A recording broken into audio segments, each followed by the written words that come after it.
And by practicing sound healing, allow it to be that vehicle for me to go within, I was able to see that shame and guilt that often keep people like ourselves in a very vicious cycle of addiction. But I was able to move past that shame and guilt and connect to the true essence of who I am. And I believe the true essence that each and every one of you are. And that essence I'm talking about is that unconditional, agape love. Stories are powerful. Welcome to the Rise, Recover, Live podcast, brought to you by The Phoenix. This is a space where people impacted by substance use can come to share their story of strength and resilience, get open and honest, and inspire hope and build community through shared experience. We'll be talking to people in our community on their own recovery journey and shine a light on the topic of recovery in all its forms. Maybe you'll hear some of your story in theirs. Let's show the world that together we rise, recover, and live. All right, real quick, before we get into this episode, we want to inform you of a brief hiatus we are taking. It is summertime. Yeah, if Liz's jingle doesn't indicate it for you, we had to take a break. Rest is important, and so we're just going to take some rest. Yeah, we're just going to take this summer to rejuvenate, to put together some new, really exciting ideas for the podcast. But we are not leaving you high and dry, right, Bryce? Nope. Meanwhile, we are replaying some of our favorite episodes, which you may have heard or you may have not have heard, but we're going to replay them.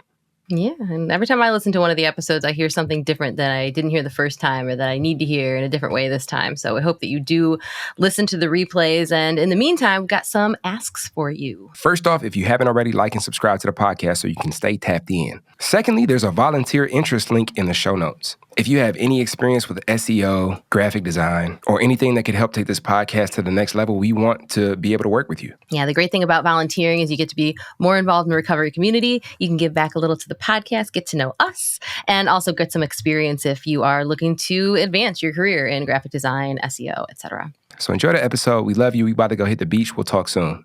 Yo, everybody, and welcome to another episode of Rise, Recover, Live, the podcast. I am your host, Bryce III. And I am your other host, Liz McKean. Welcome back, everybody.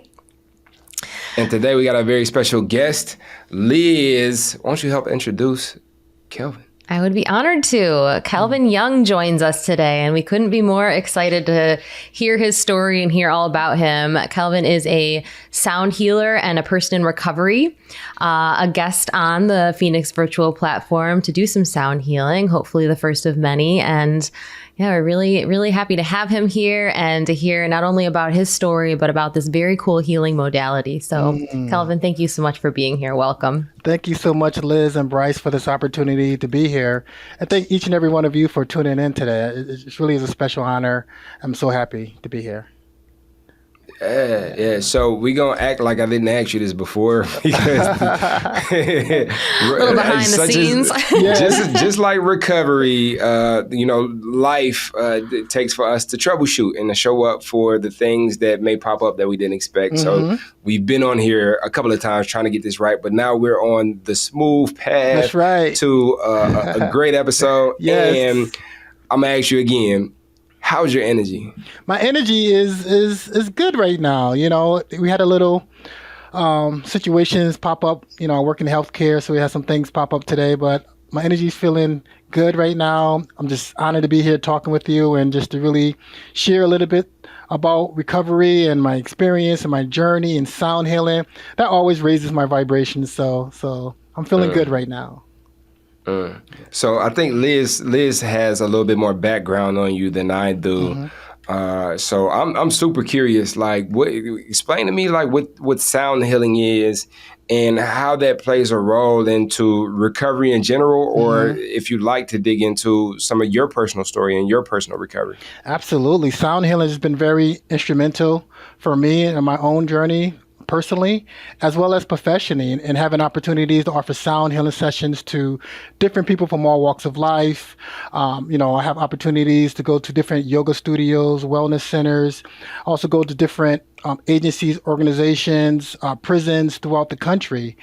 And what really got me into sound healing, or my sound healing journey, is for me, after many years of battling with depression, anxiety, and drug addiction, I found that freedom from alcohol, from marijuana, from cocaine, from heroin, and even prescription opiates like Oxycontin, Vicodins, and Percocets. And for me, I began that healing journey in a drug treatment program within prison. And it was within this prison program that I learned about the transformative powers of yoga, meditation, sound healing, even creative expressive arts like poetry and journaling. And, y'all, I had a lot of misconceptions about yoga, about sound healing, about meditation. And to be quite frank, I didn't see a lot of people that looked like me, a person of color, people of color practicing yoga, meditation, sound healing at that time. So I really didn't think it was for me. But I know the things I was doing prior to going to prison, it wasn't working for me no more. So I had to try something new. I had to try something different. And by stepping out of my comfort zone and utilizing meditation and sound healing as a vehicle to go within, because I truly do believe that healing begins from within, I was able to find that sense of calmness and inner peace, even being in a very hostile and restrictive environment such as prison. But most importantly, I was able to understand the root causes of my experiences with addiction. And from my lived experience, I learned that it was the unhealed emotional pain that I experienced in my life, the unprocessed trauma that I endured from childhood, from adolescence and adulthood, and also that toxic chronic stress. All of that was at the root of my addiction. So for many years, I reached for something outside of myself to find that sense of, relief from that distress. And for me, I found it in alcohol and other drugs, and it worked for me for a while until it didn't work anymore. And I got caught up in that very vicious cycle of addiction, And I could sit here today in the studio and just say I'm grateful for all of my experiences in my life, my experiences with addiction, even my experiences with incarceration, because it wasn't for those experiences, I wouldn't be the man that I am today. I won't be the sound healing. I won't be the practitioner that I am, and able to offer sound healing to different people from all walks of life. And I've learned that sound healing is the intentional use of sound to create an environment which becomes the catalyst for our healing in the mental, emotional, spiritual, as well as physical aspects of our beings. So during a sound healing session, I use the crystal singing bowls that's made out of quartz crystals. I use the metal singing bowls from Nepal. I have the ocean drum, the gong, and different other healing instruments to help us to activate and stimulate the parasympathetic nervous system, also known as the relaxation response, to help us to calm our minds, to relax our bodies, to feel our emotions, and to nourish our souls. And the meditative sounds are produced from all those different healing instruments.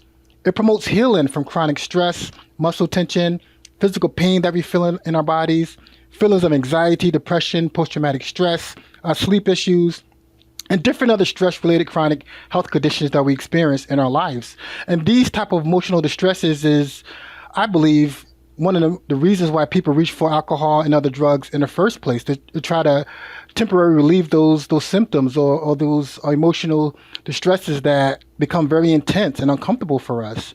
And alcohol and other drugs may give us a temporary sense of relief, but for me, for many others, it causes more negative, long-lasting consequences.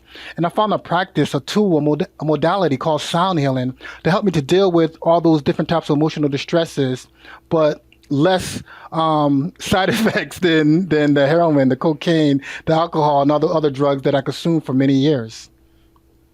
Yeah, nice to have something that will help make you feel better, but won't ruin your life. That's right. That's right. Even though in the moment, I think a lot of the times we feel like, I will do anything to make me feel better in this moment, even if it does ruin my life. But once you find something that is a salve, and that's a cool thing about it. Like, I love what you're saying about how it can give you that kind of comfort and relief.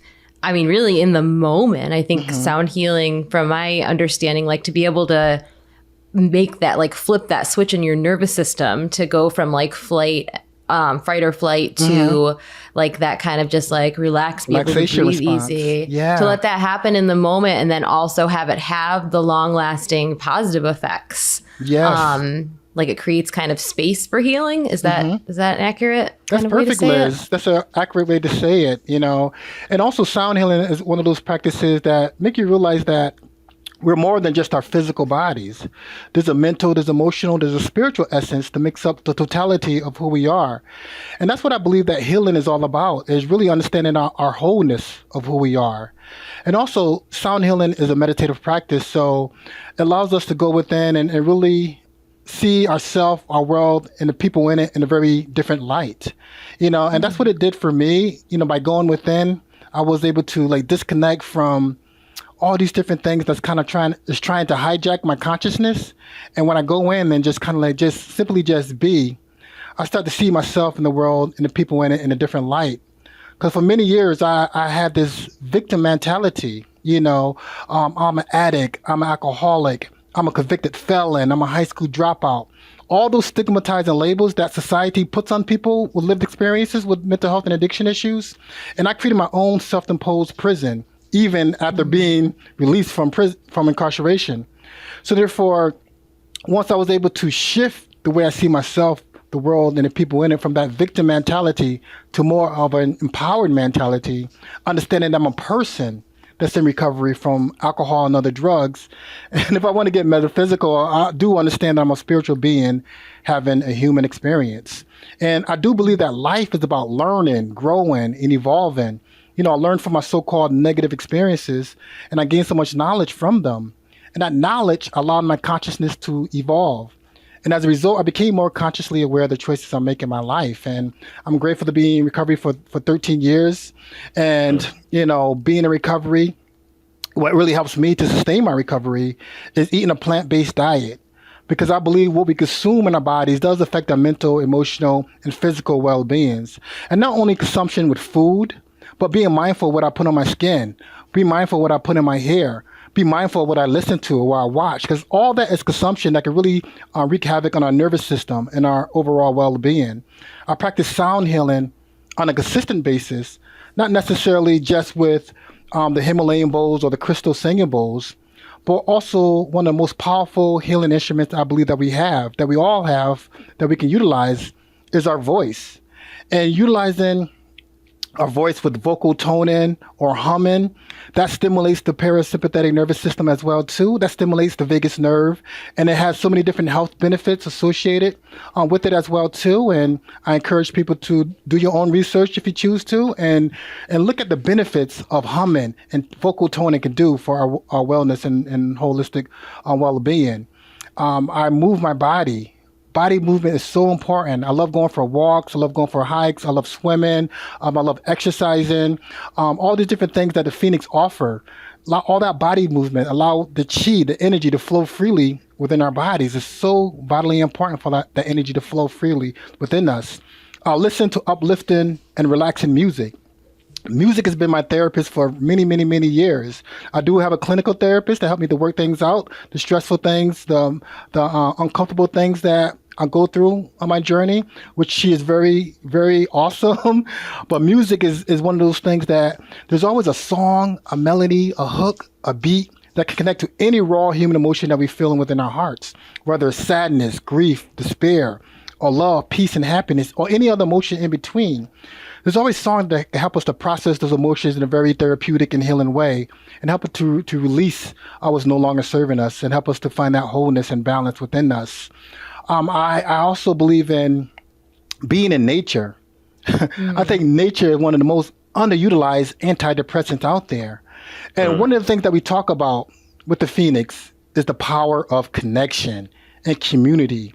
I truly do believe that connection, that our true authentic connection with other human beings, or even our four-legged friends and family members, is the cure for feeling of loneliness, isolation, depression, and different other types of emotional distresses that we experience in our lives, So sound healing just really allowed me to see things in a whole new, different light. And just working with thousands of people throughout my professional career with sound healing, and just allowing them to go within and really connect to themselves and to journal. It's a great process after the sound healing session to allow people to really contemplate or just understand the insight and the wisdom that comes from when we go within and connect to that true inner essence of who we really are. It's amazing. So there's a lot. I know. I was like, man, I gotta break down my questions. There's a lot here. But I think where I want to start is, were you always, what got you into, so the effect that it had on you when you were first introduced to it, what allowed for that receptivity that allowed for you to dive in as much as you have, that to cultivate the wisdom around these practices and these tools? Good question, Bryce. I would have to say openness, because I was at a point in my life, I've been in prison a few times. I get out, do the same thing over again, being in my active addiction, that fast criminal lifestyle. But my last prison bid that I did, my daughter Tatiana, she was my inspiration. She was my inspiration to find the inner motivation to really change my life around for the better, because I wanted to be the man, the father that my daughter could look up to and be proud of. I never forget, going to prison, still detoxing off heroin, cocaine, liquor, alcohol, all these different things detoxing out of my body. And I was at the point where, the saying, I was sick and tired of being sick and tired. So I was open to change. I was open to really look at life in a different perspective. And being open to that change, I was able to really utilize all the resources that was available while I was incarcerated. And, the program that really helped me the most was the drug treatment program while I was in prison. And, it was a 4-month program while I was incarcerated. And they taught me about addiction and how it affects us physically, mentally, and also, I believe, spiritually as well, too. But also they gave me and showed me tools such as sound healing, meditation, yoga, and different other practices to help me to deal with those emotions that I was dealing with at the time. And I made that commitment to not use alcohol or any other drugs anymore. And, here in Connecticut, there was a lot of drugs in prison, just like it's in the streets as well, too. And I had access to these drugs. But I made that commitment to myself and to my daughter to not utilize any drugs because I really wanted to change my life. And having that willingness and the openness to really change my life, I was open to try different things. And, I had a lot of these misconceptions. I grew up in a very Christian household. So therefore, there was a lot of misconceptions I heard and I believed about yoga, about meditation. I didn't really think it was for me. I honestly thought that yoga was for privileged, rich white women because the way it's marketed here in the United States. And I thought, meditation was for hippies and Buddhists, So I didn't subscribe to none of those things. So therefore, those misconceptions, they were real for me. But I was open and willing to try anything. And I'm so grateful that I did because it allowed me to just see things from a different perspective. I brought a sense of calmness within myself, even being in that environment, which so much toxicity, so much violence, so much things can really pop up from a 0 to 100 very quickly. But having that sense of calmness, even in the midst of chaos, is what sound healing brought for me. And once I was able to utilize these practices out in the community, I was like, if I could do this in prison, I definitely could do this out in the world, out in the community, out in society.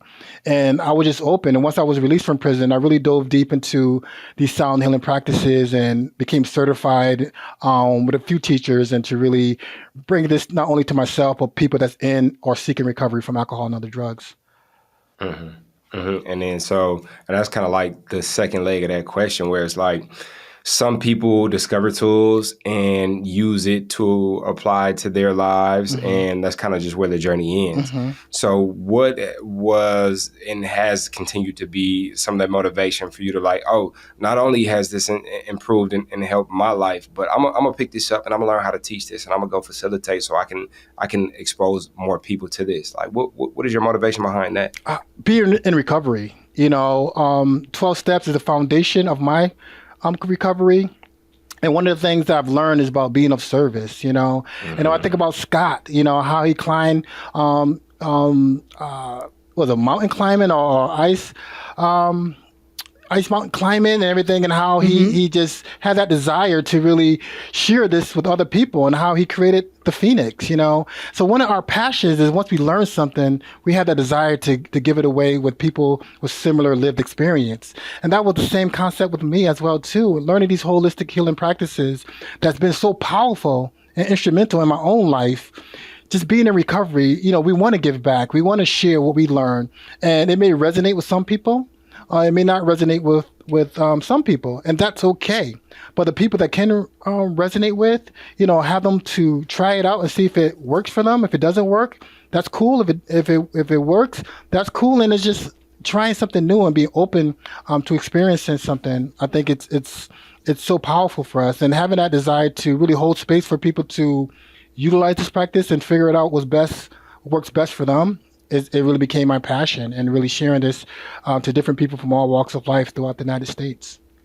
And I got another question, and then I could tell Liz is itching to ask you some questions, so then I'm gonna turn it over to Liz. But like, I think the biggest question, and you had mentioned, like I didn't see nobody that looked like me, doing these things, and being from the culture, being a black man, the stigmatization in the culture around drug use, and the derogatory wording behind people that are in active drug use, and kind of like the discard, the way that we discard our family members, like, oh, that's he just and there's no talk about healing, and if it is, it's budding, it's just starting. So not having a reference point for somebody that looks like you, and then seeing yoga and seeing meditation, hippies, the Buddhists, but none of this was you. You come from this Christian background, which and some Christian households, meditation and yoga is the devil. That's anyway. right, exactly. So like, how did you navigate that cultural inauguration in such a way that allowed for you to pursue the development of your own understanding? Like, how did you because some of that stuff could be like invisible chains. Like I've seen this video one time where there was this elephant, and it was small, and it was walking around in a circle, and they had it on a chain, and then it grew up as a big elephant, and the chain was just as big. Like the elephant could have broke the chain, but because it's so used to just being chained to this thing, like it feels like it can't go anywhere. And so really it's like this mentality, like you said, some of the things inside of us. Yeah. So how did you go about restructuring and discarding what didn't work for you to bring you to this place where you're at right now, where you're receptive to these tools and are able to facilitate these tools in the community, and be, if I may say so myself, a reference point, of somebody that looks like me that's doing these things? Yeah, absolutely, Bryce. Thank you so much for that question. I want to take in that question, and when I reflect on that, I have to point back to how addiction affected my family back in the 80s when the crack epidemic hit the urban communities. It really impacted my family, where 3 of my brothers were impacted by crack cocaine. And one of my brothers, my oldest brother, is still impacted by crack cocaine to this day, addicted to crack cocaine. And in my household, we didn't talk about addiction. We didn't talk about mental health challenges. We definitely didn't talk about trauma. So therefore, we kept all of our business within the family. We even, swept it on the rug, so to speak. So therefore, many of us suffered in silence. My brothers, myself, we all suffered in silence, And this was a way that my brothers, we bonded, we connected by drinking, getting high, doing all these different things. So it was very normal, And also have to mention that how the media back in the 80s, how they portrayed particularly black men as criminals, as hoods, as thugs, addicts, addicted to crack cocaine, dangerous, violent thugs, and so it impacted our psyches to look at black men in a very certain way. He's an addict, he's this, he's that, all these stigmatizing labels, But there's another side to addiction, which I believe is recovery.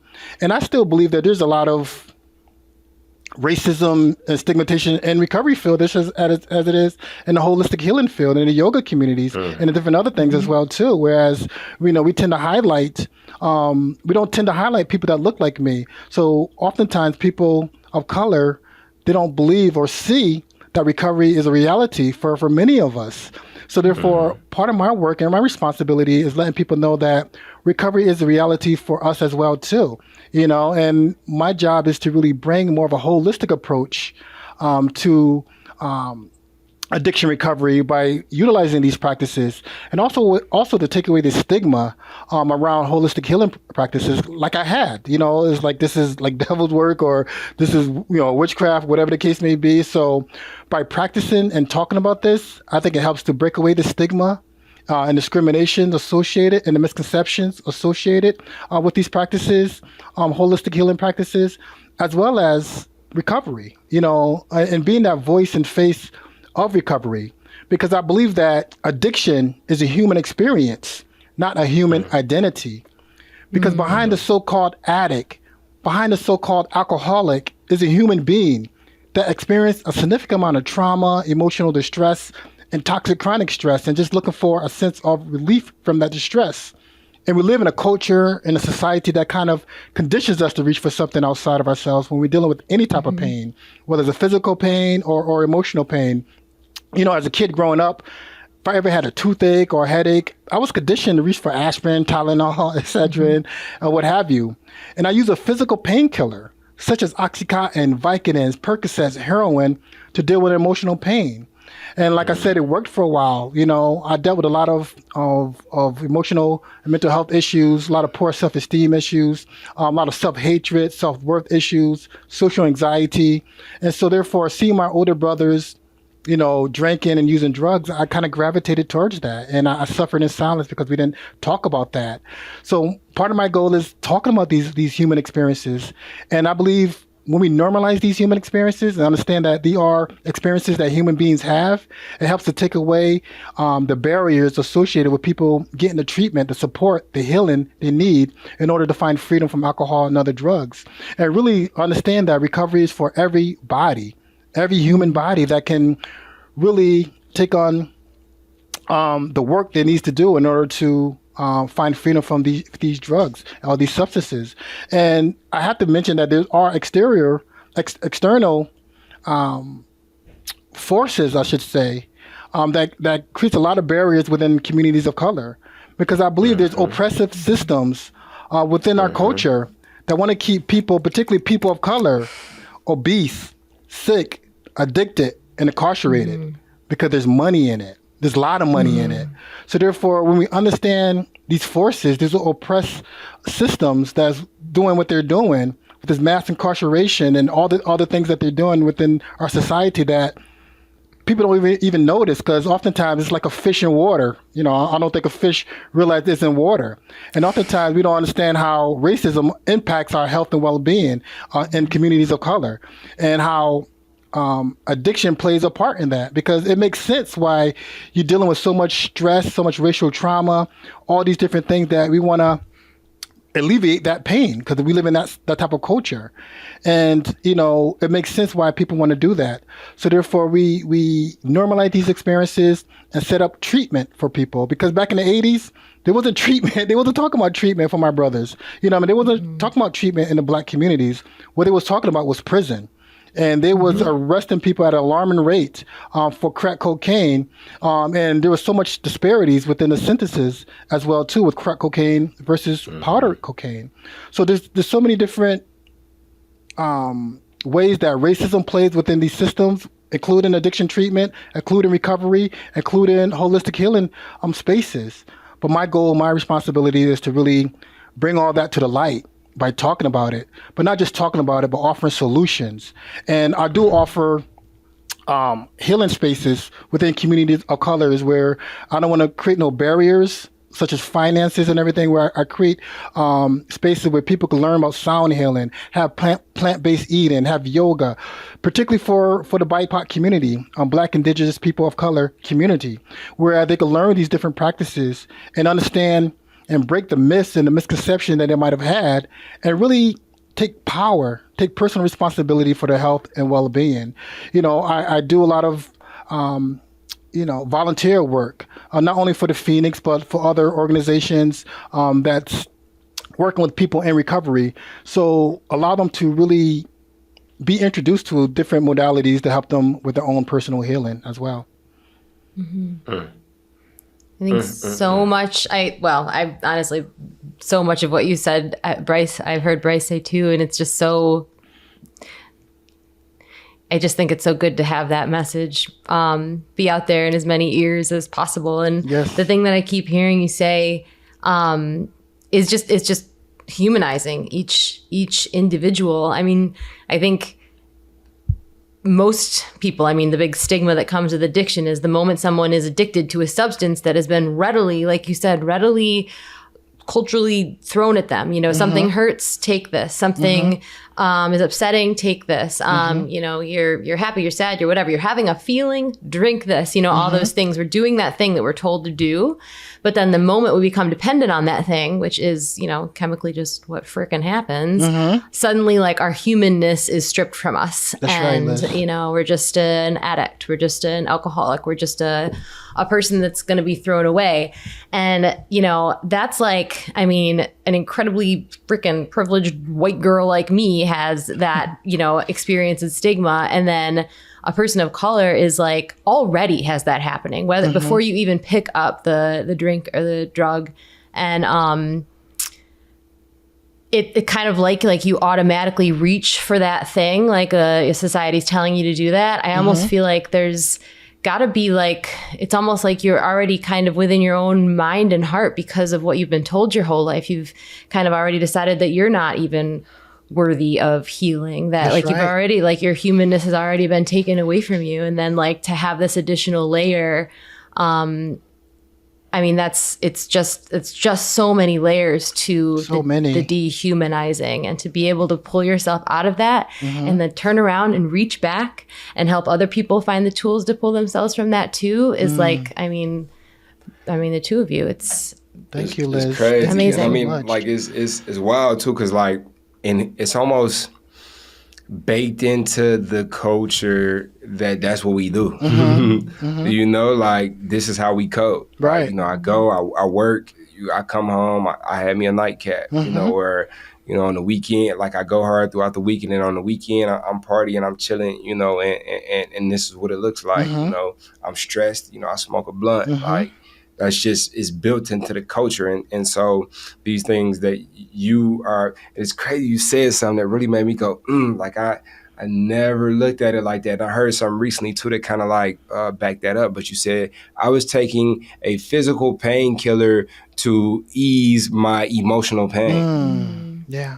And I heard something recently in regards to loneliness that like people, like it's like scientists, and please double check me if you need to Google this, audience, go do that. But like somebody has said that Tylenol or aspirin has been proven to like ease loneliness. So like if you were to go, like if you, the things that you were feeling, like you would pop a Tylenol and like that would bring it ease some of those feelings that you would feel like after a breakup, right? And so that, if that's true, because once again, like, you know, there's marketers that are designing probably like different, like, well, just tell them that it's this. Right. well, and there's power in that. You say that and it's like, must be true. Right. Yeah, but flip side, you know, body keeps score. That's right. You know, how much is really, how separate are our emotions and our physical, you know, which I think is cool about what you're doing, Kelvin, where it's like, okay, let's take this holistic approach. Yes. Let's look at what we eating. Let's look at what we listening to. Yes. Let's look at what we consuming, not only, you know, through our mouths, but like through our eyes and through our ears. Yes. Let's look at these different aspects of our experience and how they contribute to our experience. And there's so many things in the human experience in general, but like if you get like even more like niche and get to like the Black human experience, it's like there's so many things that have been inherent in the culture that don't necessarily serve us. That's right. And so, but we don't have ready access to care, access to these resources, or, you know, even if the resource is there, it's like somebody who is talking down on us, or like, you know, this is what you need to do, right. and we just don't understand why you don't do it. Here goes the resources. Right. Or like to have somebody come up in the community, front of the community, it's like, look, man, like, you know, I know what this is like, and I've also tried this, and this has been working like this, and I can show you how to do it. And if whether you want to use it or not, I'm gonna put this here. So if you want to pick it up, if ever you decide to pick it up, it's here, and you know that it exists. So at least you have a choice, right? That's so true. So yeah, no, I just want to, you know, hats off to you. Thank you. I salute you for the work that you do. Thank you so much, Brother Bryce. You know, and I had an opportunity to work with my friend Nikki Myers, and she's the founder of Yoga and 12-Step Recovery. Very beautiful Black woman that had an opportunity to learn from, to grow from. And she often says that our issues live in our tissues. And I find that to be so, so true. The trauma that we experience in our life, those emotions that we suppress or repress, it's in our bodies, it's in our muscles, it's in our tissues. Our cells have memory, and our body keeps score of all of our experiences that we go through on the journey that we call life. And the thing I love about sound healing is the vibrations and tones and frequencies from all the different healing instruments that I utilize. It penetrates to the cellular level and helps to release some of that stuck energy or stagnant emotions or stress or trauma that's in our bodies. And oftentimes it's released in the form of tears, which is a very, very beautiful thing, particularly in a society and a culture that conditions us to suppress our emotions, to suppress our tears. When able to release in the form of tears, I believe it's very therapeutic and healing for humanity. Some people get different tingling sensations in certain parts of the body, where there's any stagnations from stuck energy or emotions. I believe a lot of the physical ailments and diseases, it starts off in the energetic and emotional bodies first. So therefore, when the energy is stuck or stagnant, it manifests all kind of physical problems within our bodies. So allowing the energy to flow freely is so important. And the vibrations and sounds really allows to break up any stagnation, to allow the energy, the prana, the chi to flow freely within our bodies. Some people get different colors may come to your conscious awareness. Colors associated with the 7 main energy centers we have in our bodies, known as the chakras. And there's so much wisdom and insight in these colors. And I encourage people to, if you've ever seen colors after practicing or during a sound healing session, I encourage you to do your research and figure out what those colors mean for your body, for your chemistry, for your energetic field as well, too. Some people get different thoughts may come to your conscious awareness, thoughts you haven't thought about in a very long time. Because during a sound healing session, it takes us from the waking state that people are in, and in scientific terms is known as the beta state, or brainwave activities or states of consciousness. And through that process of entrainment, when you're trained with the sounds and vibrations and tones and frequencies from the healing instruments, it takes us from that waking state of beta down to an alpha state, which is, a relaxed state. And some people go even deeper to that theta delta state, which is a more deeper meditative state. And it's in that alpha, theta, delta state is, we're calm, we're relaxed. And when we're in a relaxed state, our bodies have a natural, innate ability to heal itself. But we also have the opportunity to go into that subconscious realm where all our memories at, our stored trauma, all those programming from our culture, from society, from our caregivers, from our educational institutions. It's all stored in our subconscious mind. That's where all the power is really at. And oftentimes we don't know what we don't know until we know it. So therefore, all those habitual patterns and behaviors that's no longer serving us, all those addictive behaviors that's no longer serving us, it's all programmed and stored in the subconscious. So therefore, when we make what's unconscious or subconscious conscious, that's when we have the power to make some changes in our life. And I think one of the greatest powers that human beings have is the power of choice, that free will. So therefore, oftentimes our brain gets hijacked, under addictive states. But therefore, there's, with neuroplasticity, we understand that, the body can rewire itself. That's why I believe, part of the 12-step community, they teach us to do 90 days, 90 meters in 90 days, because we rewiring our brain. We're creating different neural pathways within our brains with these healthy habits that we're creating. So therefore, this, human beings are so powerful, more powerful than we realize if we really tap into that power. And sound healing, when it takes us in, it really allows us to connect to that inner wisdom, that inner healer within inside of ourselves, that inner GPS to help us to navigate in a way that works best for us.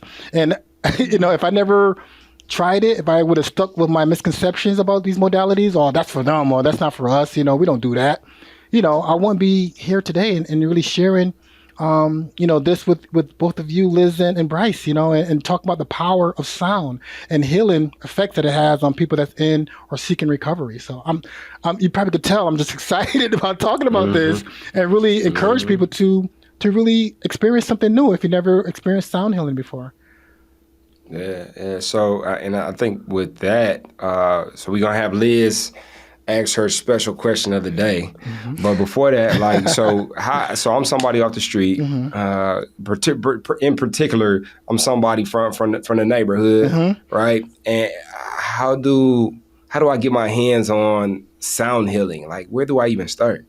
Yeah, great question. A great way to start is we could go to YouTube. YouTube have different sound healing, sound meditations that you can listen to. But it's nothing like a live sound healing session, because not only you can hear the sounds, but you can feel the vibrations from all the different healing tools that sound healers, sound practitioners utilize. But I encourage people to do your little research on sound healing, what it is, and the benefits associated with sound healing. And also check out Google and see where there's different sound healing sessions going on in your community, in your neighborhood. And,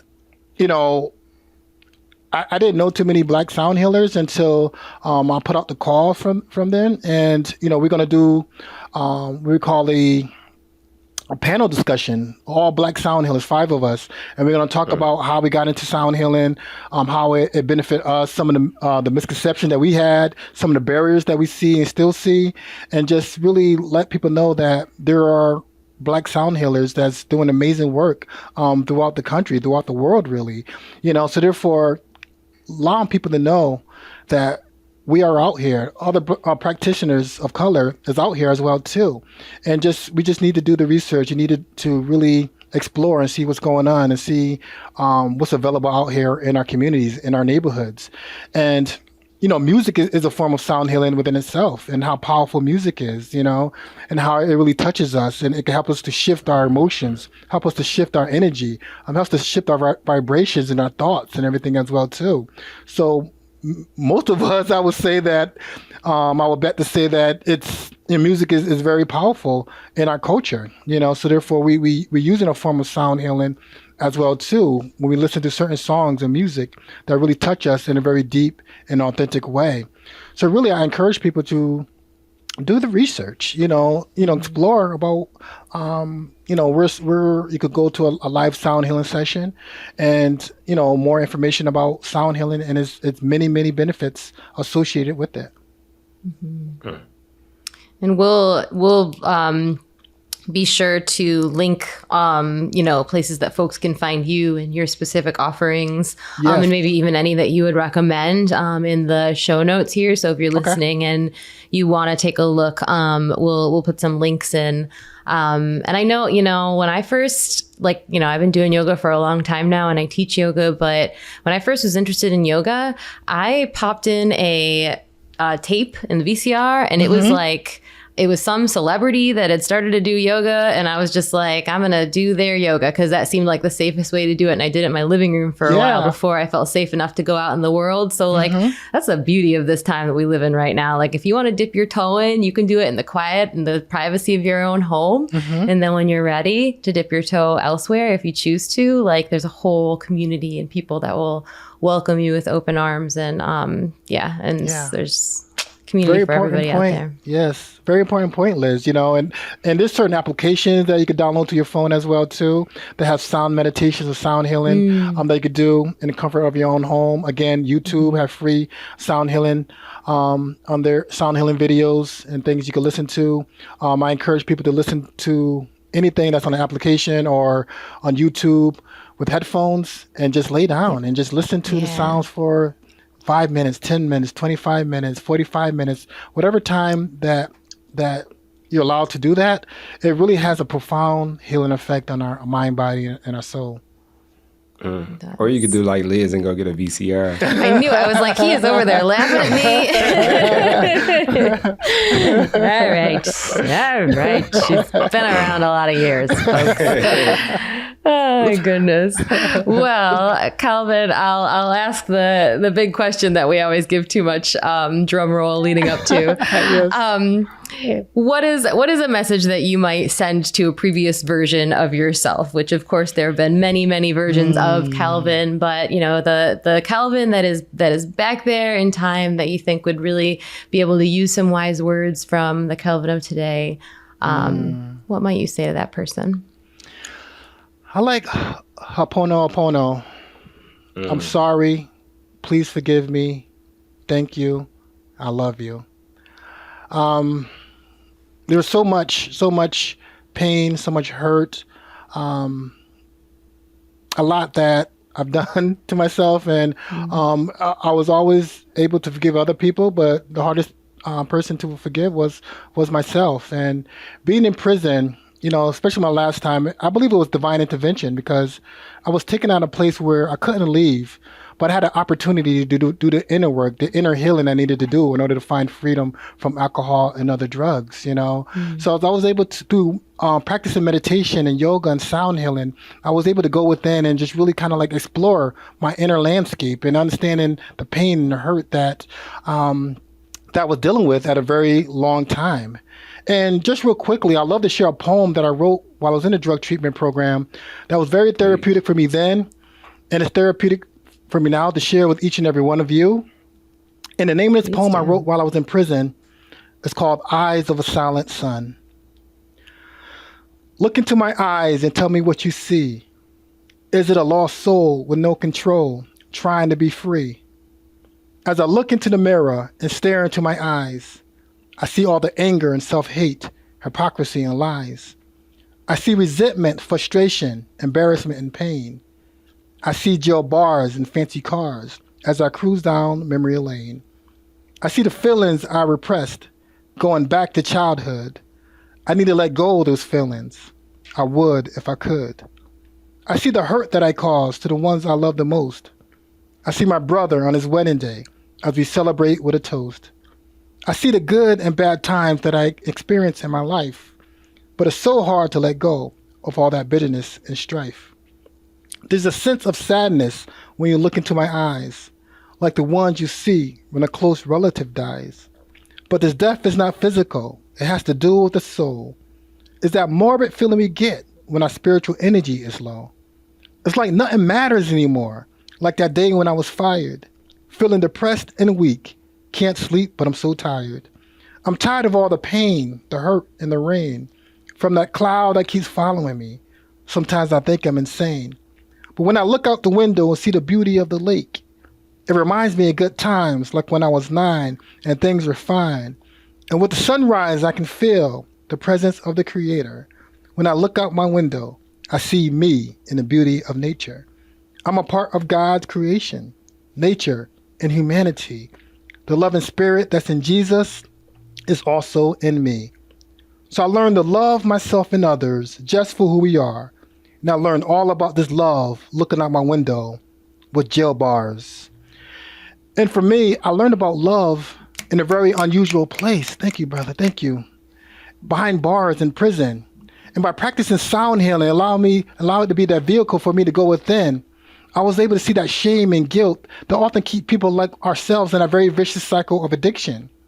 But I was able to move past that shame and guilt and connect to the true essence of who I am. And I believe the true essence that each and every one of you are. And that essence I'm talking about is that unconditional agape love. Now, for me, love is more than, a human emotion. I believe that love is a vibration. It's a frequency. It's also our natural state of being. So once I was able to understand that the same love and divine essence that created the sun, the moon, the stars, all the beauty of nature, it created me. It created each and every one of you. And that power allowed me to shift my consciousness, shift the way I see myself, the world, and the people in it. And allow me to understand what healing is really all about, understanding our wholeness of who we are. And I'm just so grateful for all those experiences I went through in my life because it taught me so much. It taught me so much. And I think about it, how can we truly appreciate the sunshine without experiencing the rain in our lives? How can we truly appreciate the good times in our life without experiencing the so-called negative times in our life? And like a beautiful flower needs both the sunshine and the rain in order to grow. And I believe the same concept applies to us as human beings. We need all of our experiences in order to grow in our lives. Because people in recovery, one thing we know about resilience, but we grow through our challenges and our struggles and our difficulties. That's how we grow. That's how we learn. We have the opportunity to learn and grow from those tough, challenging, intense times that we go through in our lives. And I'm just honored to be a part of the Phoenix where we create this community of connection, and we give people an array of different modalities, practices, wellness tools that they can utilize to support them on their healing journey. So not only the tools that we teach, the volunteers teach, and we share with other people, but it's the community, the power of connection. The connection in itself is a very healing practice alone.